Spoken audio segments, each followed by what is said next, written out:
Hola, ¿cómo están? Y bienvenidos una vez más a esta temática de nuestro curso sobre negociación. En temáticas anteriores miramos sobre la negociación y sus componentes.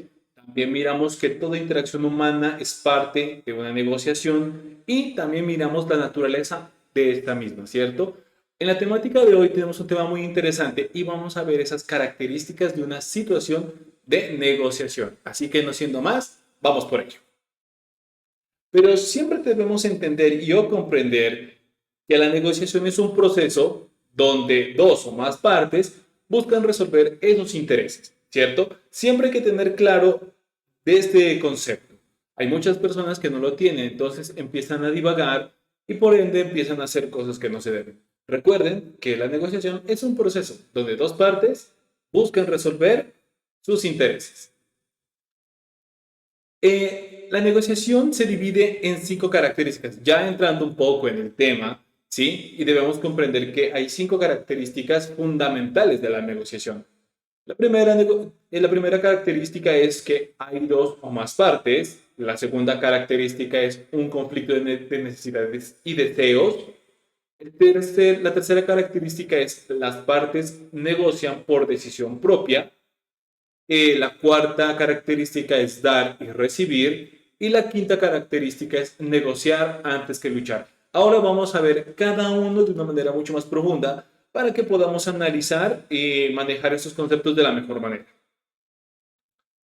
Cuando hablamos de hay dos o más partes, se refiere a que la negociación se puede hacer no solo entre dos personas, sino en que entre más personas, ¿cierto? También estos tipos de negociaciones se pueden realizar y desarrollar entre organizaciones. Ustedes se darán cuenta que cuando hacen un convenio, un patrocinio, una alianza estratégica, anteriormente, antes de firmar ese documento donde se miran todos los aspectos necesarios para que se lleve a cabo, se desarrolló una negociación entre entidades y organizaciones, logrando así que lleguen a un acuerdo donde ambas partes van a colaborar y ambas partes van a tener un beneficio mutuo. También puede haberse una negociación consigo mismo, la que miramos anteriormente. La negociación de consigo mismo básicamente es muy interpersonal, que se requiere a uno mismo. Muchas veces el mejor ejemplo que podríamos usar para manejar el consigo mismo es cuando empiezo a analizar los pros y contras de hacer una actividad. Por ejemplo, digamos que quiero empezar el gimnasio el día de hoy, pero por otro lado, quiero ir a comer, no sé, unas donas, un pastel, y empiezo a ver como ese conflicto de negociación donde dice, bueno, si me como las donas, el pastel, me va a pasar esto. Y empiezo a entrenar, si voy al gimnasio hoy, pues bueno, va a empezar eso. Y esa parte de negociación se llama consigo mismo, cuando uno empieza a deliberar entre dos opciones buscando la mejor alternativa. Y la cuarta y última es la negociación dentro de grupos. ¿Qué quiere decir esto? Que muchas veces dentro de grupos grandes también hay formas de negociación, donde a veces pequeños grupos empiezan a trabajar con otros grupos y obviamente empiezan a desarrollar esta negociación. O en su defecto, también puede haber que dentro de un grupo global se desarrolle de mejor manera una negociación entre unas dos o tres más personas, desarrollando obviamente el primer ítem que es el de dos o más personas. Recuerden que este tipo de negociaciones son en conjuntos y se pueden matizar de alguna manera, ¿cierto? ¿Por qué? Porque un negociador puede pensar que hace una negociación consigo mismo pensando en los pros y contras que puede venir la negociación, pero al mismo tiempo desarrolla una negociación dentro de dos o más personas en un grupo con una organización. El ejemplo que más práctico les puedo presentar es el siguiente. Supongamos que ustedes, como gerentes de su organización, van a ir a otra empresa a solicitar un apoyo. Ahí básicamente empezamos a desarrollar la negociación entre dos organizaciones. ¿Sí? La empezamos a observar.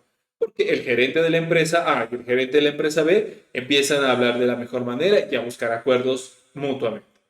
Ahí también se desarrolla la negociación de dos o más personas, porque ya estamos interactuando ya los gerentes de ambas entidades, ¿sí? Ahora, dentro de cada uno de los gerentes se desarrolla una negociación consigo mismo por entender y comprender las decisiones que están tomando. Y obviamente también se desarrolla la negociación dentro de grupos porque a largo plazo son los mismos grupos que van a empezar a interactuar. Entonces, de esa manera se puede ver cómo se lleva a cabo este tipo de negociación donde hay dos o más partes. Ahora hablemos de la segunda característica, que es el conflicto de necesidades y deseos. Esta característica se lleva a cabo de una manera muy interesante, que miramos los deseos y las necesidades de cada una de las partes. Pero ¿qué pasa? Debemos comprender qué es un conflicto. Un conflicto es cuando la misma persona quiere lo que otra persona también quiere. O sea, que las dos personas quieren el mismo objeto, la misma posición, las mismas condiciones. ¿Qué pasa? Empiezan a pelear una con la otra, empieza a haber esa riña, ese conflicto, porque la una tiene unos argumentos y la otra parte tiene otros argumentos. Aquí, en esta característica, lo que debemos analizar realmente es o son los deseos y la necesidad del por qué esa persona necesita obtener ese puesto de trabajo o ese beneficio dentro de la organización, ¿cierto? Cuando una de las dos partes coloca un fundamento realmente lógico, fuerte, que ponga a pensar a la contraparte, pues y se dé, ahí se desarrolla ese conflicto. Pero debemos tener en cuenta que cuando hablamos de conflictos también miramos y tenemos que analizar las necesidades y deseos de ambas partes.